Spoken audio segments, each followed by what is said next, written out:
The old town of Nice in the south of France is a pedestrian zone that's very historic and especially lovely to walk through at night. The shops are open, the restaurants are open, and people are out for a stroll. Appreciate this intersection, if you would, for a moment. Here we have three pedestrian lanes coming together. We've got Rue Droit, Rue Collet, and Rue Françoise, all crashing together in this wonderful little spot surrounded by cafes and shops and people.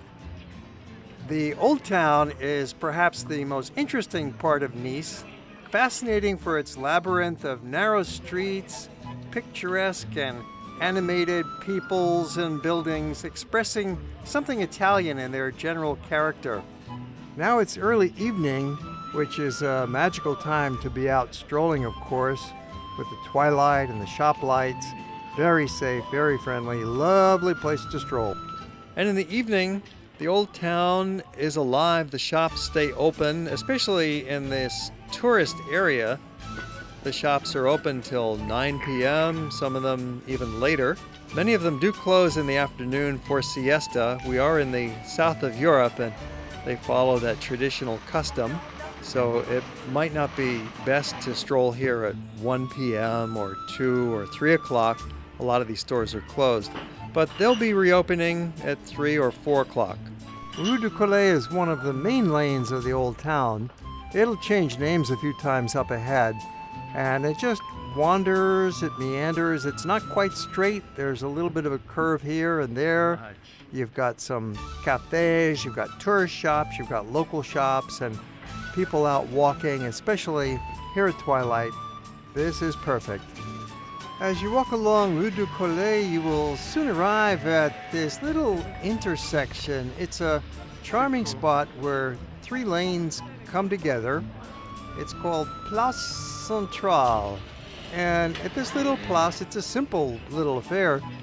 You've got a little restaurant that sells the soca and other Niçoise specialties. You've got a cafe on the other side. There's a little food market here.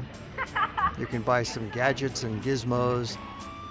This fresh produce market's fun. You can shop for some clothing, all within an arm's reach of this Place Centrale.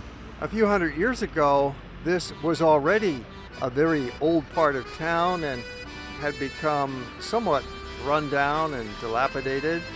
And it's really just in the past century, it's come back to life again. So there's a beauty in this old town of just simply walking.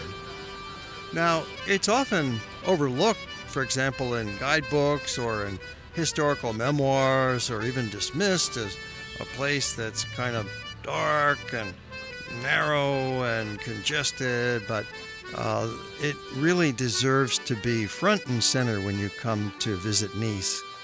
It's what makes the city so very special, along with the beachfront, of course, the marvelous white broad beach and the promenades down by the Mediterranean Sea. The modern downtown certainly is lovely. You'll want to be sure to also visit that downtown area. But these little back lanes are really something special. And yes, there are plenty of art galleries along the way. You might even get a chance to meet the artist himself. Usually they're inside and maybe doing a little bit of painting. It's like a street-side museum of contemporary art. This is art that's very much up to date. It was just created yesterday. There are several especially picturesque intersections here in the old town where the lanes come together and merge with beautiful lighting at night. And then as you keep walking along Rue du Collet, it changes names and becomes Rue de la Boucherie, same street. It just keeps winding along as you pass more of these shops, and you notice they're open in the evening. We're walking at about 7:30. And there's plenty of people out. This, of course, is a very safe neighborhood. It's a family kind of place. On the opposite side of the old town, the east side, this pedestrian lane joins up with a busy street which leads into Place Garibaldi in the newer part of town. Like many cities in Europe, especially France, they have communal bike rental racks. Place Garibaldi is another major square in Nice. It's a transit hub. The tram goes through here. There's a bus stop that'll take you on to Monaco, about 30 minutes away. This place has recently been renovated and upgraded. It's looking beautiful, and it's named after Garibaldi, who was born in Nice. He was the great unifier of Italy, which used to own this territory until the end of the 19th century. This neighborhood is quite lively because people live here. Most of the upper floors in the old town are residential apartments with full-time residents, and that gives it a real home quality. You see, the life in the streets here is what modern major urban centers are trying to recreate, trying to strive. Real streets with real people living out their daily lives. And it's on a human scale because you don't have skyscrapers, you don't have massive structures all around. It's people and their homes and the shops down below, with a steady stream of visitors and locals walking on into the evening. We're going to take you on an extended evening walk through the old town at the end of the program. But for now, we're taking you to an evening viewpoint to watch the sunset along the shore, and then up to the top of Castle Hill for a spectacular view looking down over the town. To get this view, you walk along the east end of the waterfront promenade on the Quai des États-Unis, and to the end you'll have this rocky outcrop with a terrace with a commanding view looking back along the pebbly beach of Nice.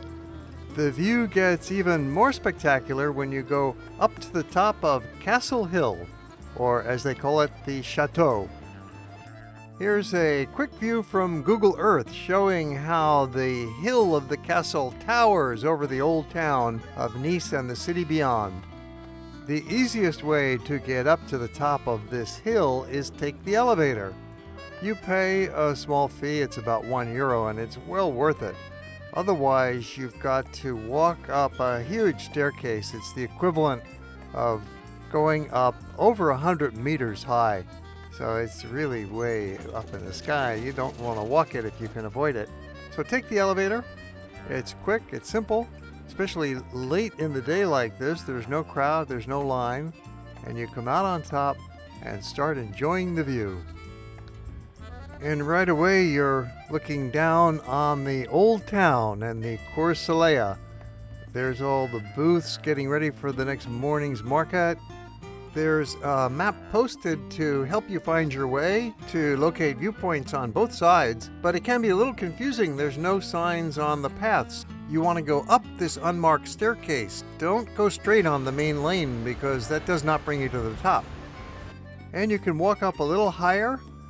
This little small child can make it. Oh, it's a big climb for this little girl, so that shows you can do it no problem. So keep walking when you get up to the top.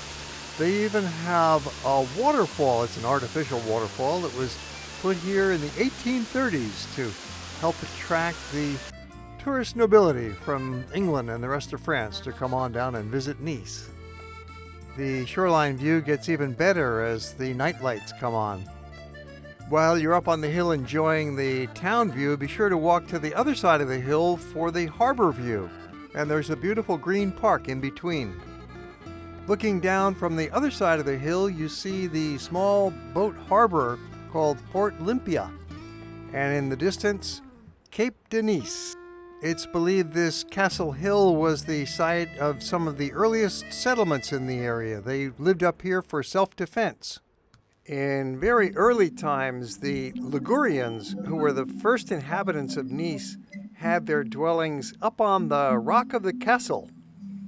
And later, it's probable that the earliest Greek settlers lived there. But as times became more settled, they began spreading down onto the plain, and the old hill town became a mere fortress to be used in time of need.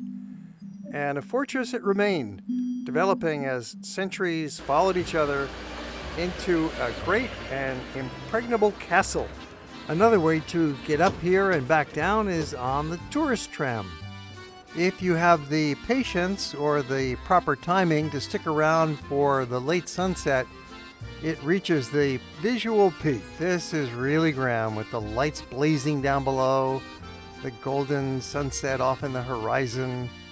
This makes for one of those travel events that you will just never forget. And when you're done, you can take that same elevator ride back down again, timing it so that you get down before the elevator shuts for the evening. Or you could walk down. It's not as hard as walking up, but so much easier to just simply ride the elevator. Now we're going to take you on a walk through the old town of Nice at night. It's a very special time to be here.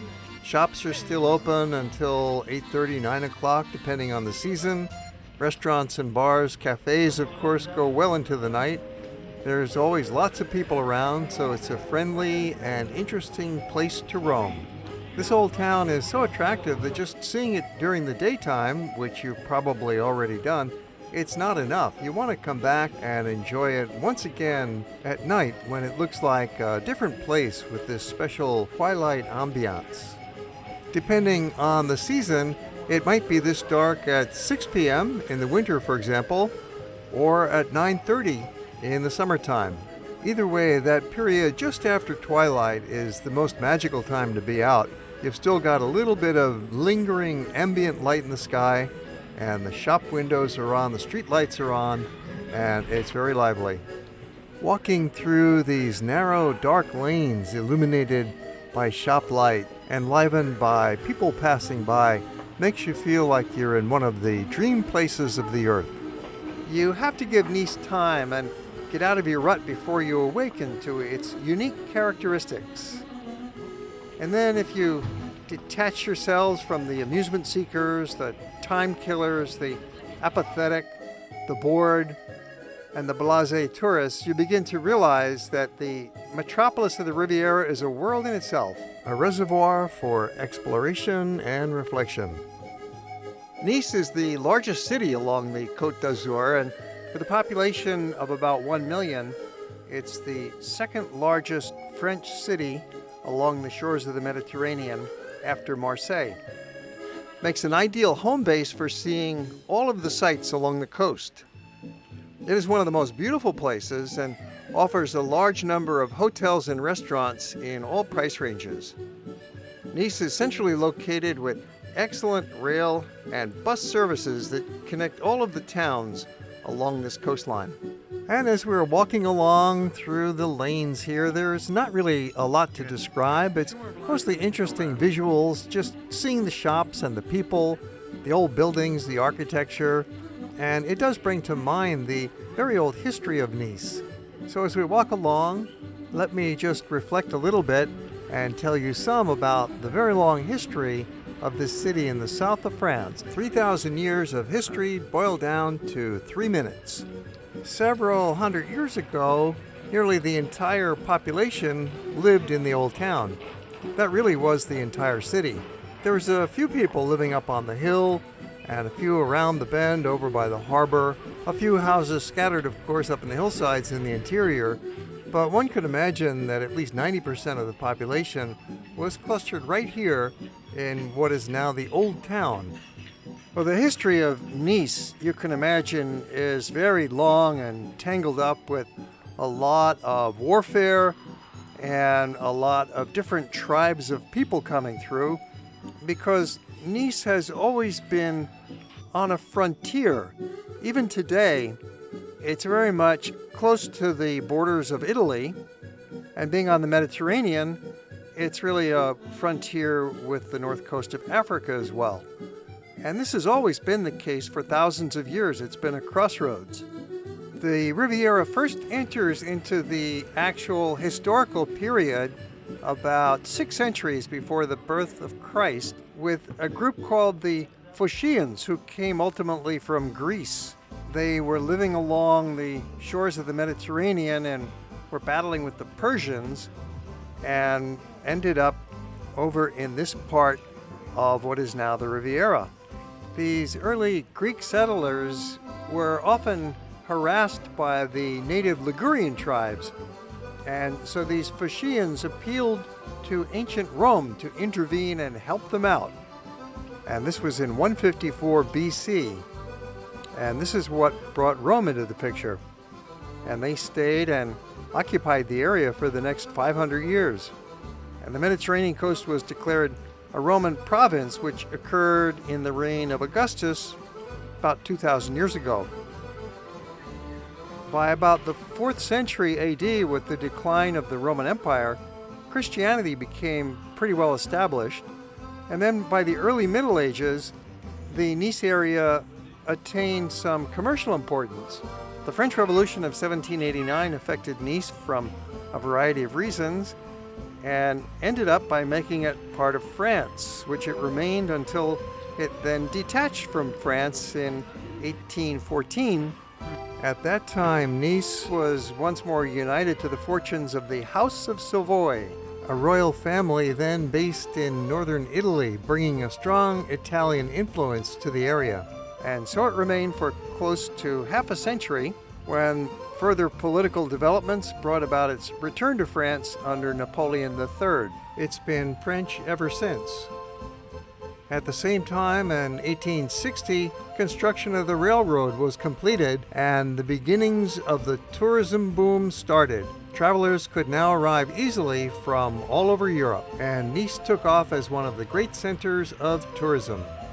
We have created many more movies about this area, the Côte d'Azur, the French Riviera, that you can find on our channel, so have a look. You'll see programs about Cannes and Monaco, Monte Carlo, São Paulo, Vence, Villefranche, all around through the region, including Antibes, and we really enjoy using Nice as our home base to explore this entire region.